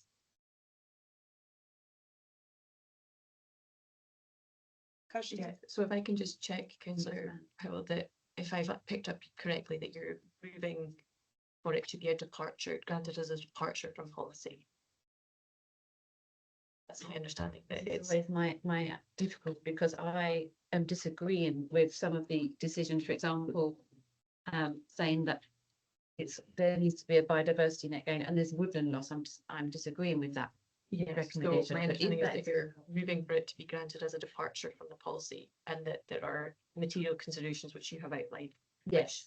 Outweigh you. Yeah, I can expand a bit more to do with the original farmhouse being already a single story, which I know in our policy means that the move into the old farmhouse, but also Hannah mentioned that they're not going to stipulate who moves who, and I think that for me, why would you move a 71-year-old couple into a house that's been their home for many years? But anyway, for sustainability as well, the new house would meet all the requirements for our net zero and environmentally friendly options as we mentioned before, but I can, yeah, I'll let someone else come in if I need to expand any more of my notes.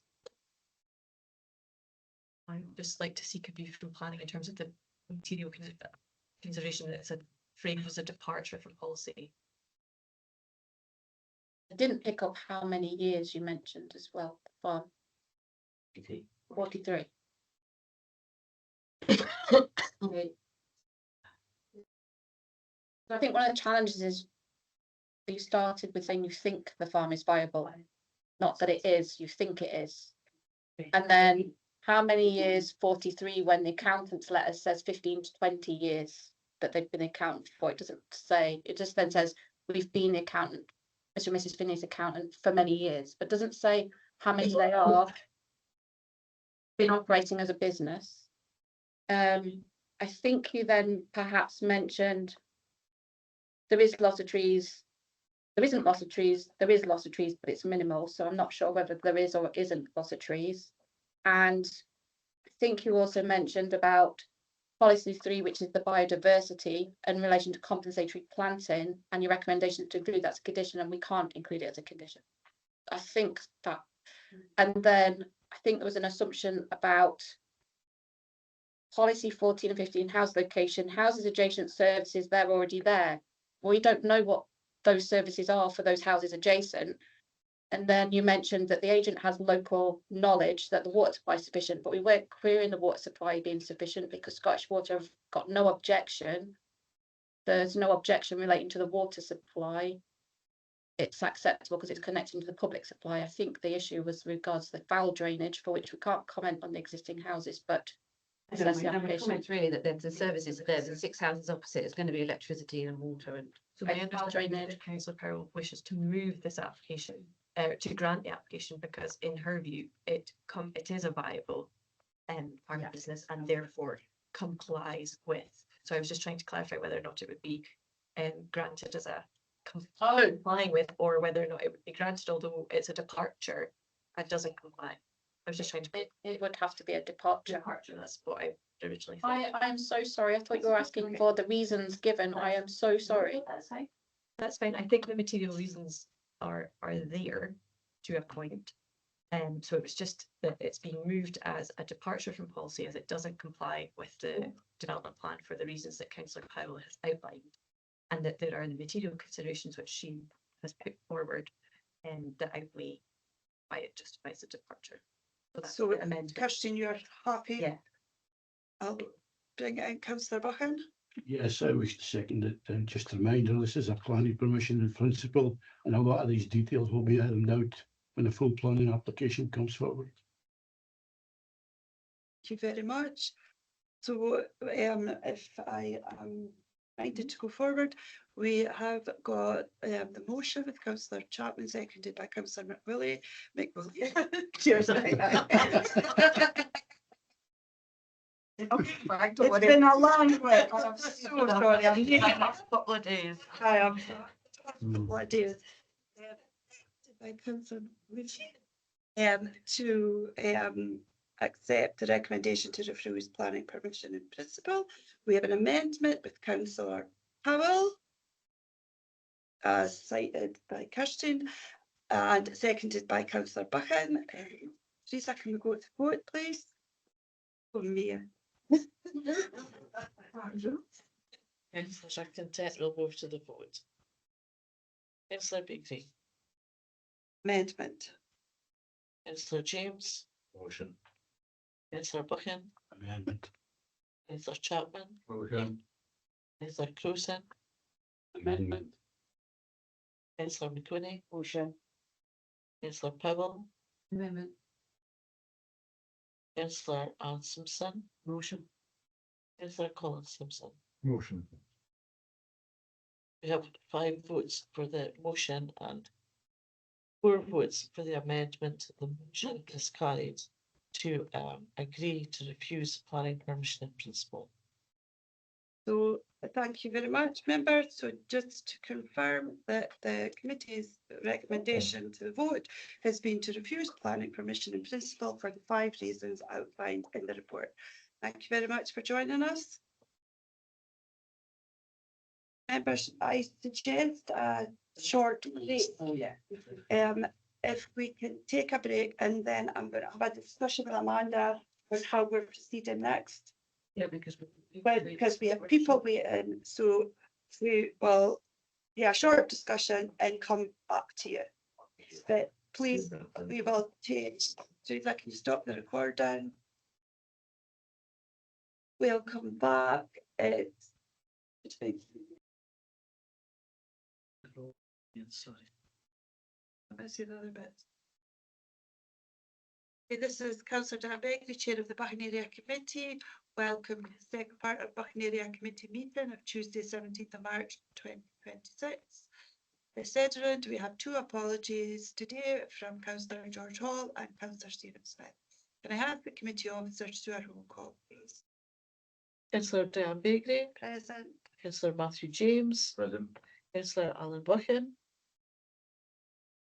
Councillor Peter Chapman, Present. Councillor Jeff Cruisin, Yeah. Councillor Leanne McQuinney, Yeah. Councillor Hannah Powell, present. Councillor Anne Simpson, present. Councillor Colin Simpson. Present. Just check again, Councillor Alan Buchan, please. Yeah, thank you, Chair. Thank you very much. So members, we move to item 6, A982 Balmer Terrace, Peterhead, reduction of waiting restrictions. And I welcome Gordon Campbell, engineer, and Scott Copeland, principal engineer. Gordon, I've been advised you are to present this report. Thank you very much for your forbearance and for accommodating us to go into this session later.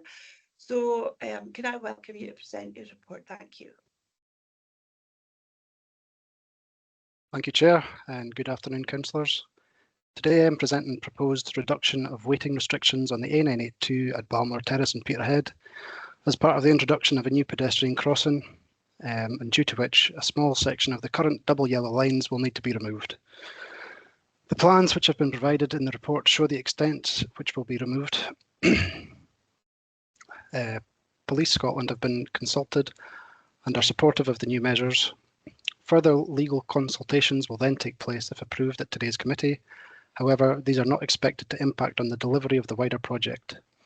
Temporary measures to remove the prohibition of waiting could be taken if there was a risk to the project. However, it is felt that this will be unlikely.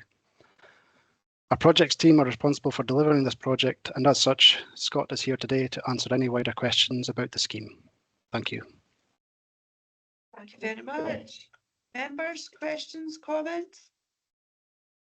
A comment would be we're going to welcome the pedestrian crossing. If this report is approved today, we are much needed and much welcome.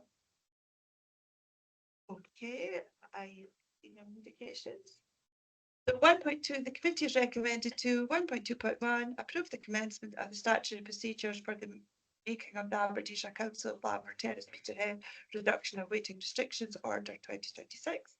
1.2.2 approve in principle the subsequent making of the Aberdeenshire Council Balmer Terrace Peterhead reduction of waiting restrictions order 2026 where no valid objections are received or where any are received are resolved and withdrawn. So thank you both for joining us and presenting your report. Thank you. Thank you. Then we'll move to item 7, update Peterhead projects. Can I ask Amanda Rowe, Area Manager, to present this report? Please, Amanda, thank you. Thank you, Chair. Committee will see from the report that we have got a key milestone completed for the campus in relation to procurement and tendering, and we are looking at financial close and mobilisation still on track to conclude by the end of this month. By the end of next month, April. Construction at the Commandy site is scheduled to start late April and run through to mid-June 2028. However, we are exploring a potential letter of intent that would allow earlier activity on site during April, and a dedicated session for Buchan councils will be arranged before any works begin, and occupation is still expected from mid-August 2028. Alongside this, work continues on the active travel routes, and councillors, officers and pupils recently walked some of the proposed routes, and the feedback is shaping further design and engagement.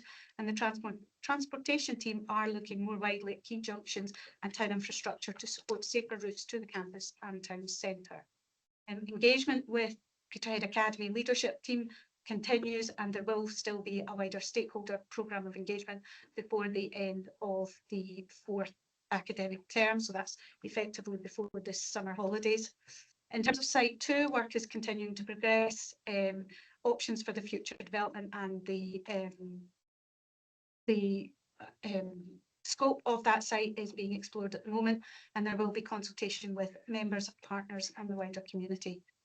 In terms of the Peterhead Cultural Quarter, this continues to be delivered. We are expecting commercial close for our Buchan House this month, and again we're looking at construction beginning early in April, looking to have that construction complete by 2027, later in 2027, and then there will be the fit out phase for 2028.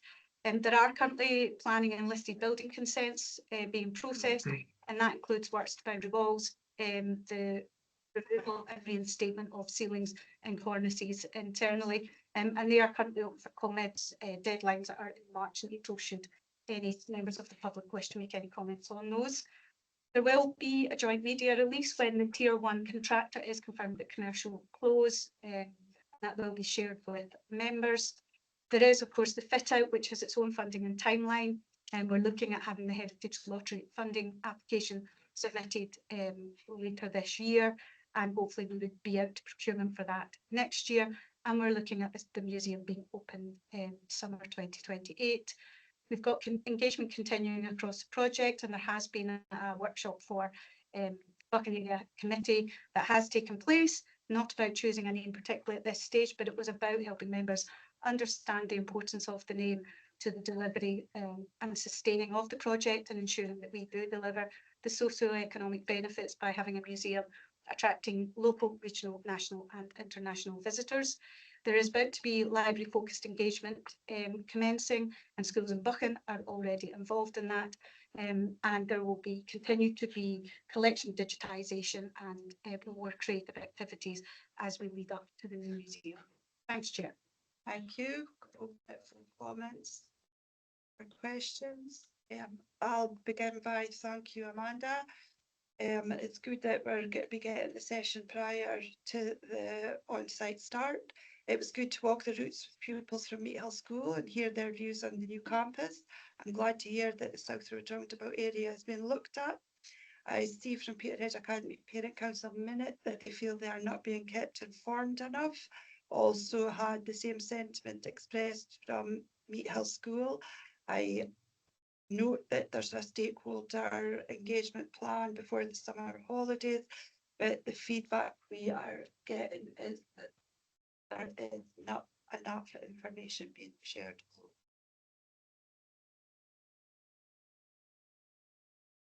Thank you, Chair. I'll pick that up. Pick on that. Thank you very much. Do you have any other? And one more thing on the levelling up, the report uses old library. So do we just refer to it as old library, or is there another term we can use Carnegie Building. I think probably we tend to use Carnegie Building. Behind the scenes, the project team have probably just kept referring it to as the old museum and library building, and it's a bit of shorthand, but I'm happy to put back in Carnegie Building because that's kind of what we've used in our public homes, which I feel would be more transparent and easier to follow for the public. I can pick that up, Chair. Thank you very much. The committee has recommended to 1.2.1 acknowledge the current update on the delivery of Peterhead Community Campus, and 1.2.2 acknowledge the current update in relation to the Peterhead Cultural Quarter. We are getting closer. So I can confirm that the public section of this meeting has now concluded. Thank you for your interest. Members of the committee will now go on to consider exempt business and private. Can we stop the recording, please?